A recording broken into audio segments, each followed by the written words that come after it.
Moisés. Em Êxodo capítulo 28 vai dizer que Arão e seus filhos eles foram escolhidos por Deus para exercerem o sacerdócio em Israel, né? Para serem os representantes de Deus para o povo e do povo para Deus. Assim como nos dias de hoje é o pastor, né? Ele é o representante de Deus para nós e quando ele dobra seu joelho, apresenta nossas vidas, se consagra, ele é o representante da gente também para Deus. Então Arão ele ocupou, né, a liderança do sacerdócio, sendo o primeiro sumo sacerdote em Israel. Ele e seus filhos ele foi o primeiro sumo sacerdote e os seus filhos sacerdotes regulares, como se fossem os auxiliares do pai. E a gente pode ver essa consagração lá em Levítico, no capítulo 8, do versículo 2 ao 13. Eles eram responsáveis pelos rituais de sacrifício que aconteciam no tabernáculo, né? Os sacrifícios que os povos traziam para perdoar, para que seus pecados fossem perdoados. Ele trazia o animal, eles faziam todo o ritual e entregavam ao Senhor para que esse perdão fosse concedido, né? Então, todos os dias ele fazia esse tipo de sacrifício para eles, para o pessoal de Israel, mas também fazia para ele, para os seus filhos e para os levitas, para que quando eles estivessem na presença do Senhor, eles não fossem ali fulminados. Então, todos os dias os sacerdotes eles faziam sacrifício no lugar santo, né? Porque o tabernáculo, vamos tentar entender, a rua era o pátio do tabernáculo, aqui era o lugar santo e na sala do pastor era o lugar santo dos santos. Então ali na rua eles faziam o sacrifício, matavam o animal, vinham para cá para dentro, faziam todo o holocausto, derramavam sangue, tudo que tinha que ser feito do jeito que o Senhor ordenou. E só uma vez no ano é que eles iam ultrapassar o véu para chegar até o lugar dos santos. E esse dia só acontecia uma vez no ano, era o dia do perdão, o dia da expiação, né? Que a gente pode ver essa passagem também em Levíticos capítulo 16. Mas para que a gente entenda por que Nadab e Abiú morreram, a gente precisa entender como era feito aquele ritual, o que ele precisava, como ele era feito, o que ele deveria ser usado, para poder a gente entender o porquê o Senhor chegou a fulminar duas pessoas que ele mesmo tinha escolhido. Em Levítico capítulo 16 vai dizer o seguinte, o 12 e o 13.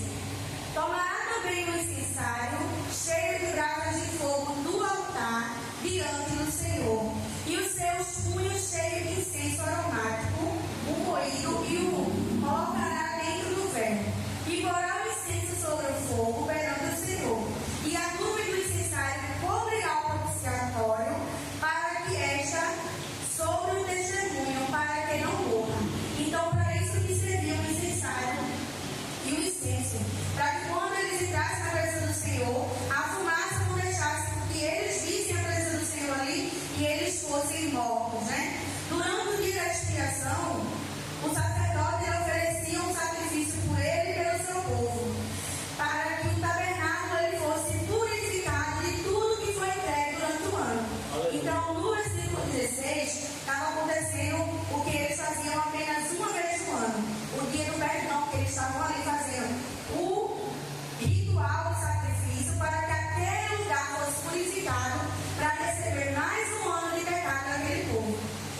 participar do seu povo.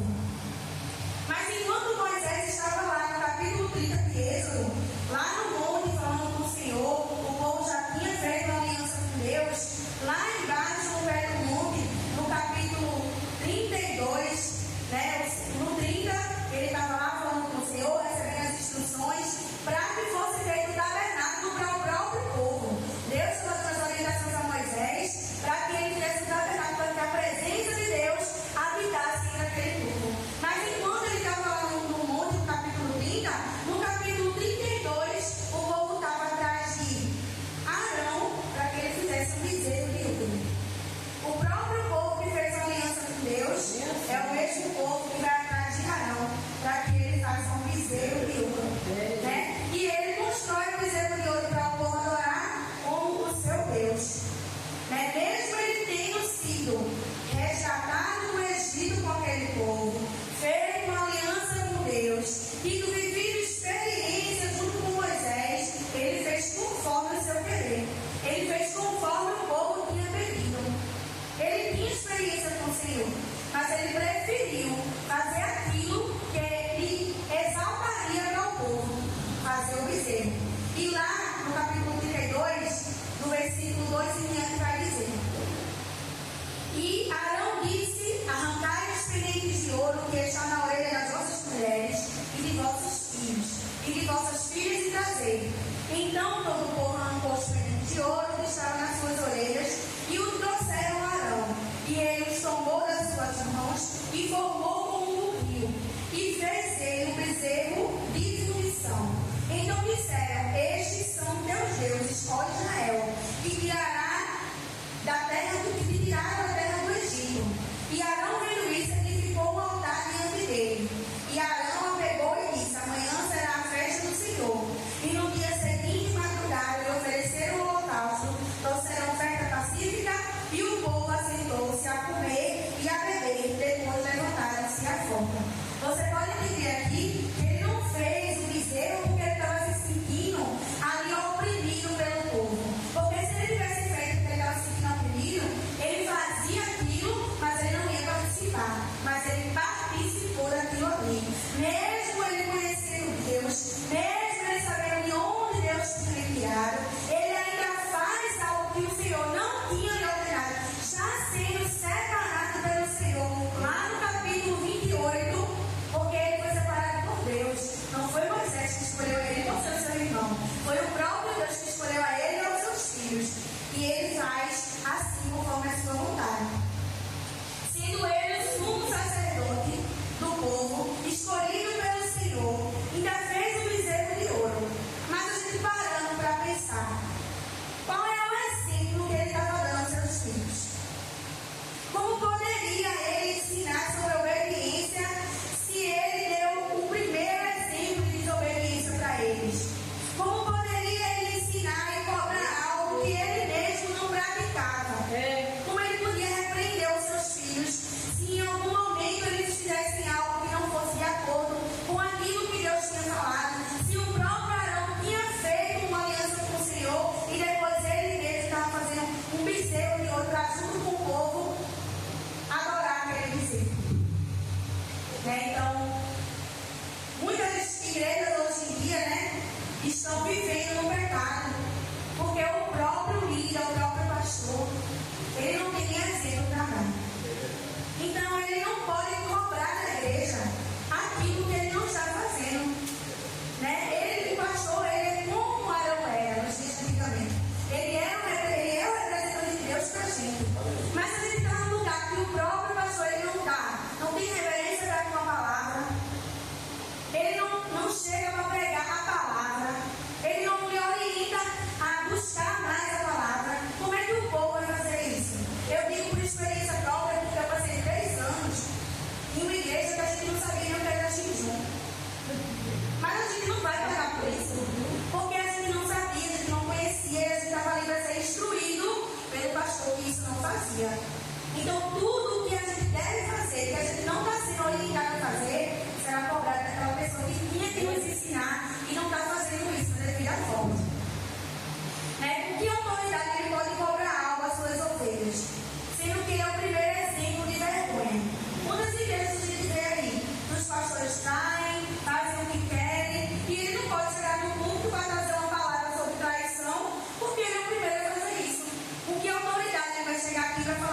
que ele não vive. Né? Ser crente é fácil, mas a testemunha de crente é o mais difícil. Porque Arão, ele se dizia ter feito aliança com o Senhor, mas a sua atitude mostrava totalmente ao contrário. Falar de Jesus e de Deus aqui na frente, chegar com a Bíblia aberta e ler o que está aqui, também é fácil. Mas viver o que Jesus deixou para a gente viver e viver do jeito que Deus quer que a gente viva é o mais difícil. E aí, no capítulo 6, do 12 ao 13, o Senhor ele continua instruindo Moisés e alerta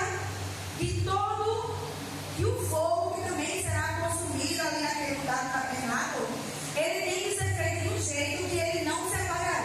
Uma vez que o fogo ele for aceso, ele não vai poder mais se apagar. Aleluia. Ou seja, ele diz assim: o fogo pôs sobre o altar, arderá nele e não se apagará. Mas o sacerdote acenderá a lenha nele cada manhã, e sobre ele porá ordem no holocausto, e sobre ele queimará a gordura das ofertas pacíficas. O fogo arderá continuamente sobre o altar, não se apagará. Ou seja, todo fogo que fosse aceso naquele altar, para quando fosse entregue os sacrifícios, tanto do povo quanto de Arão, para ele e para o seu povo no dia da expiação, aquele povo não poderia ser apagado. Eu vou dar um exemplo, né? A gente faz aqui uma vigília e a gente crê que a gente vai colocar uma pilha ali com madeira, e a gente crê que a gente orar aquele fogo vai se acender. Mas Deus vai dizer assim: se acender, vocês não vão poder deixar se apagar. Vocês vão continuar mantendo aceso. É que nem um culto, né? A gente chega e a gente começa a louvar, dando início ao ritual. Para quê? Para que o Espírito Santo desça e que o fogo do Senhor se acenda na sua casa. E cada pessoa que vai vir e ter a oportunidade, vai mantendo aquela chama acesa até a hora da palavra. Quando a hora da palavra acaba, a gente tem que chegar em casa e tem que ler de novo. Que é para o fogo continuar. Por quê? Porque o primeiro fogo que tinha que ser aceso naquele holocausto, naquele incensário, não podia se apagar.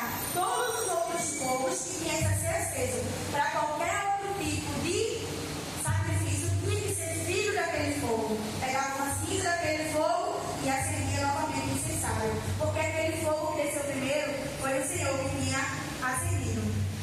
Então, era necessário que tudo fosse feito conforme a orientação do Senhor para que o sacrifício ele acontecesse.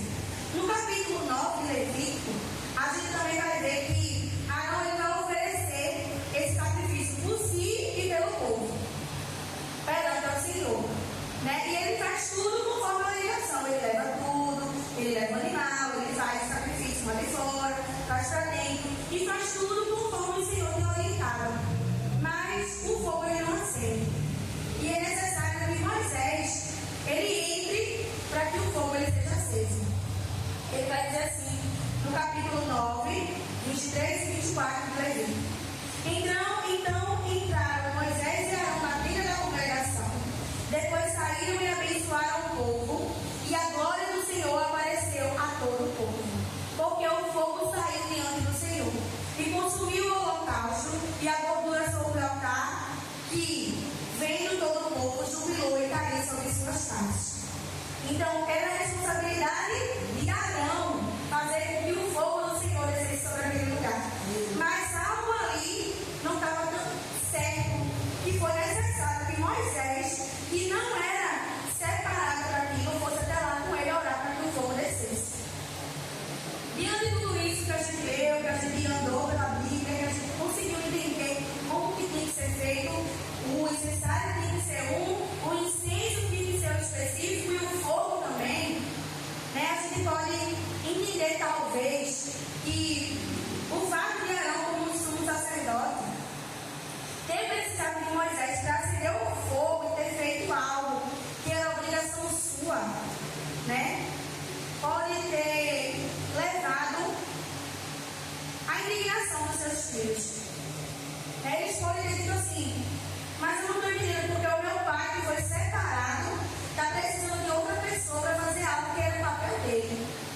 Né? E o capítulo 10, que foi o que eu li, ele é bastante incisivo quando diz: tomaram cada um o seu incensário e puseram fogo nele. Mas a gente leu que já havia um incensário dentro do santuário, já havia um incensário dentro do tabernáculo. Então não era necessário que cada um deles levasse o seu próprio incensário. Além de levar o seu incensário, ele disse que eles colocaram fogo nele. Não foi o primeiro fogo que o Senhor tinha aceso quando Moisés e Arão ali oraram. Foi um fogo que eles mesmos tinham colocado sobre aquele incensário. E além de eles terem usado o incensário de forma incorreta, aceso no incensário um fogo que não era o fogo do Senhor, aquele primeiro fogo que o Senhor tinha falado, o que é que eles fazem? Ele usa um incenso, qual o Senhor alertou a Moisés que o homem que usasse seria estirado do seu fogo. Ou seja, eles fizeram o ritual, mas fizeram do jeito que eles queriam, da forma que eles queriam e do jeito que o Senhor não tinha ordenado. Fazendo aquilo para uma outra finalidade, qual o Senhor não tinha ordenado. O fogo que eles apresentaram perante a Deus era um fogo estranho, porque não tinha sido aquele primeiro fogo que o Senhor tinha apresentado. O fogo que o Senhor tinha dito. Eles não estavam fazendo aquilo ali para a glória do Senhor, mas talvez para a sua glória. Talvez eles quisessem, com aquilo, com aquela atitude, mostrar ao povo que eles tinham um tipo de intimidade que o pai deles não tinha. Eles disseram, vamos lá, a gente faz, acende com o nosso próprio fogo e vai dizer ao povo que a gente entrou aqui, orou, o fogo desceu e a gente tem mais intimidade do que o nosso pai para fazer aquilo que ele precisou e Moisés está fazendo. Muitas vezes, as pessoas se incomodam com a nossa vida, porque vivem fazendo aquilo, ora, jejua, faz, e não alcança o que quer. E a gente, por ser humilde, se junta com o nosso irmão, dá a mão ali, faz o que tem que ser feito, sem muita informação, sem muito enfeitar muito, e a glória desce, o poder de Deus desce, e o que tem que ser feito é feito. Aqui, ó, nessa passagem aqui, nesse momento que eles vão até lá, acender um fogo que Deus não pediu, o que é que eu entendo? Que tem muitas vezes as pessoas querem glória para si. Deus já diz assim, ajoelha e ora. Aí a pessoa vai, bota uma câmera, ajoelha e ora e grava. É para o povo ver como Deus está dentro dele. Aí pula, marcha, grita, fala, diz o que Deus não manda e Deus ele não opera. Porque aquilo ali é um fogo estranho para ele Senhor. Ele não está fazendo aquilo que o Senhor tem obrigado. Então o que a gente faz somente o que o Senhor ele tem nos dito. No capítulo 10 e 8 de Levítico, o Senhor vai falar a Arão diretamente, vai dizer o seguinte: o Senhor falou a Arão dizendo: vinho ou bebida forte, tu e os teus filhos, os outros dois filhos, que eram irmãos de Nadab e Abiú, e ficaram no lugar deles depois que eles morreram, não bebereis quando entrares na tenda da congregação, para que não morrais, e o estatuto perpétuo, para que não morrais o estatuto perpétuo. Será isso entre as nossas gerações, para fazer diferença entre o santo e o profano, entre o imundo e o limpo, e para ensinar aos filhos de Israel todo o estatuto que o Senhor lhe tem instalado pela mão de Moisés. E a gente pode concluir com isso, né? Que muitas vezes nós somos pessoas escolhidas por Deus, mas a gente se deixa embriagar pelo nosso ego, né? Porque você vê que tem pregador de nome grande que você pode chegar perto dele, que é 10 segurança. Isso ali está alimentando o seu ego. E você vai ficando embriagado. E aqui o Senhor está dizendo assim, ó, o que aconteceu lá, aconteceu porque eles estavam embriagados e foram entrar no santuário do Senhor para mostrar um fogo santo que não tinha, embriagado dentro da casa do Senhor. E agora, a partir de hoje, quando for feito o sacrifício, tem que ser feito santo, separado, puro, sem bebida, sem estar embriagado. Por quê? Para que seja separado do que é limpo, do que é sujo, do que é santo, do que é profano. Né? Então, por raiva, por frustração, por tristeza, por não obedecermos a Deus, a gente faz muita coisa de todo jeito. E a gente não pode se deixar levar por esses sentimentos. A gente tem que entender e que deixar a ira de lado, né? A indignação, a gente não pode deixar a indignação como impor a gente como loucura deles dois. Porque quando a gente chega aqui na frente, a gente tem que fazer somente as coisas que o Senhor quer que a gente faça. Se a gente vai dirigir um culto, a gente vai dirigir um culto conforme a direção do Espírito Santo. Eu não posso chegar aqui e se eu achar que a irmã Fabíola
através de pessoas usadas por Ele. Do mesmo jeito que Ele usa alguém, o pastor usa uma missionária alguém para dizer: o seu chamado é esse, Deus quer lhe consagrar assim, fazer assim. Ele é Deus para dizer: agora você fazer assim, assim, sabe também.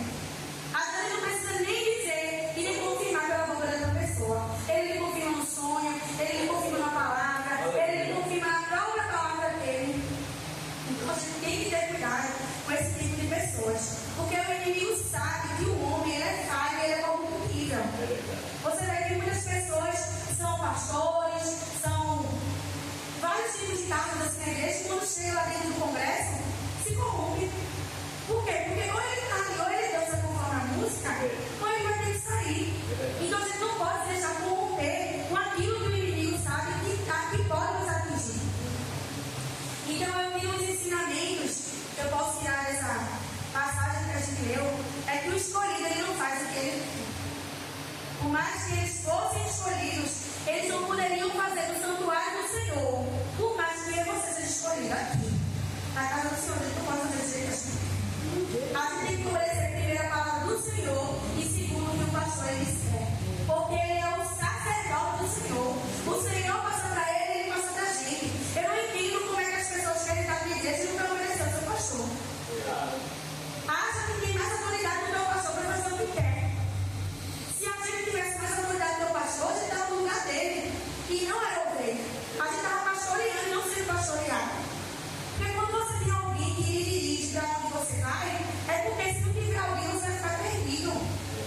Se você quiser seguir conforme o seu pensamento, o seu coração, você vai ficar perdido. É necessário que a gente estude a voz do Senhor, que a gente deixe em jejum e oração, sempre buscando a palavra, se afastando daquilo que nos separa do Senhor, para que a gente possa estar com nossos ouvidos atentos. Quando o Senhor disser, faça assim, você fizer.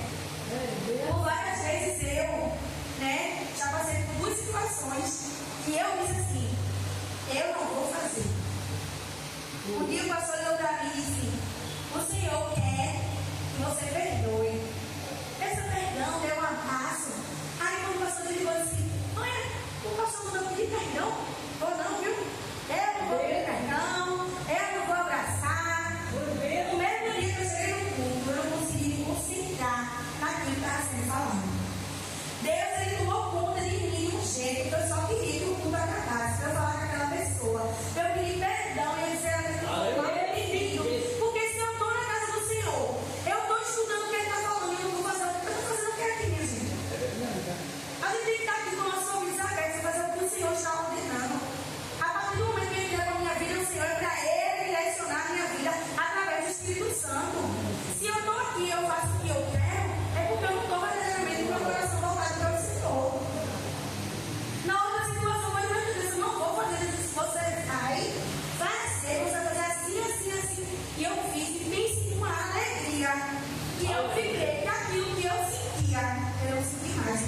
Às vezes é necessário que a gente dê um passo para que a barreira entre você e outra pessoa seja quebrada. Porque às vezes essa barreira nem existe, é o inimigo que coloca essa barreira ali. E a gente agarra aquela ideia. Eu acho que fulano não gosta de mim mesmo, não. Eu gosto mesmo, porque ele me olha assim, quando eu estou fazendo isso, ela não gosta. Quebra essa barreira. Se você achar que tem alguém que não gosta de você, quando você passa na rua, lhe olha todo, começa bom dia. Bom dia, irmão, como é que tá? Deus abençoe, seja seja uma bênção. Vá quebrando essa barreira. Eu escolhi, ele não tem escolha. A gente é escolhido, a gente tem que seguir aquilo que o Senhor diz, que é primeiro amar o nosso próximo. Amém? O escolhido ele também deve estar dentro daquilo que ele está distante daquilo que traz o mal para a sua vida. Agar e Abiú, eles sabiam o que podia trazer o mal para a sua vida. Mas mesmo assim, eles se deixaram corromper e fizeram aquilo que não devia ser feito. Da mesma forma que o pai fez. Talvez eles fizeram por achar que porque o pai fez o bezerro não aconteceu nada. Talvez se eu fizer aqui dentro do tabernáculo, também comigo não vai acontecer nada. Nós temos que dar exemplo. Porque se as pessoas nos veem fazendo algo que não deve ser feito, quando eles entendem, como eu vou ser crente também? Porque se o está fazendo aquilo, é porque eu acho que a gente tem que ser o exemplo. Por mais que a gente saiba que uma roupa não salva ninguém, que um linguajar não salva ninguém, mas isso é a nossa diferença entre quem é o mundo e quem somos nós. Aleluia. O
a gente não venha ser fulminado pelo Senhor, para que a gente não venha ser mortos.